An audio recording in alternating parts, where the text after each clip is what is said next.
ایک بہت اللہ کے ولی تھے، ان کے سے ایک بادشاہ ملنے گیا۔ جب وہ پہنچا وہاں پہ تو دیکھا کہ جو فقیر تھے، جو اللہ کے ولی تھے، ان کے جو گھر تھا اس کے باہر نا بہت سارے اور فقیر کھڑے تھے۔ انہوں نے بادشاہ کو روکا، پوچھا، بادشاہ نے کہا کہ میں فقیر سے ملنا چاہتا ہوں، جو یہ اللہ کے ولی ہیں ان سے ملنا چاہتا ہوں میں۔ تو وہ اندر گئے، پیغام بھجوایا، تو پھر انہوں نے کہا کہ بلا لو بادشاہ کو۔ بادشاہ جب جو اللہ کے ولی تھے، جو فقیر تھے، ان کے پاس سامنے آ کے بیٹھا تو اس نے پوچھا کہ حضرت،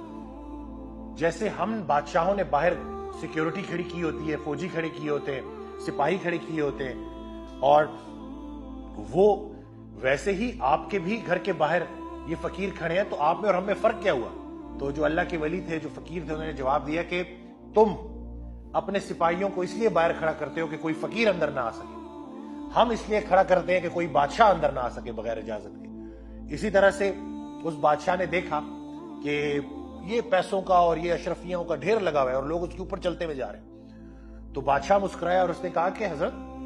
ہمارے پاس بھی مال ہے، ڈھیر ہے، اور آپ کے پاس بھی یہ مال ہے، تو فرق کیا ہوا؟ تو جو اللہ کے ولی تھے انہوں نے جواب دیا کہ فرق ہے،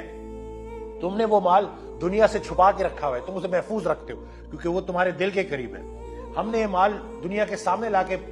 پھینکا ہوا ہے تاکہ لوگوں کو اس کی اصلیت کا پتہ چلے، دیکھو لوگ کیسے رونتے ہوئے اس کو جا رہے ہیں۔ تو فرق ہے، اور فرق کس کا ہے؟ خیال کا ہی ہے۔ تو سوچ میں آپ نے پیسہ کمانے سے، میں پھر یہ بات کروں، کوئی درویشی اس طرح کی بات میں نہیں کر رہا ہوں کہ جیسے آپ نے دنیا چھوڑ دینی ہے، دنیا کمائیں لیکن پیسے کو برائے استعمال رکھیں، کیونکہ جب تک پیسہ برائے استعمال رہے گا، جب تک آپ کا دسترخوان کشادہ ہوتا رہے گا، جب تک آپ کے مال سے لوگوں کا نفع ہوتا رہے گا، آپ کی دنیا اور آخرت دونوں سنورتی رہے گی۔ تو اگر وہ مال صرف آپ نے اپنے دل تک محفوظ کر دیا تو بڑے خطرے والی بات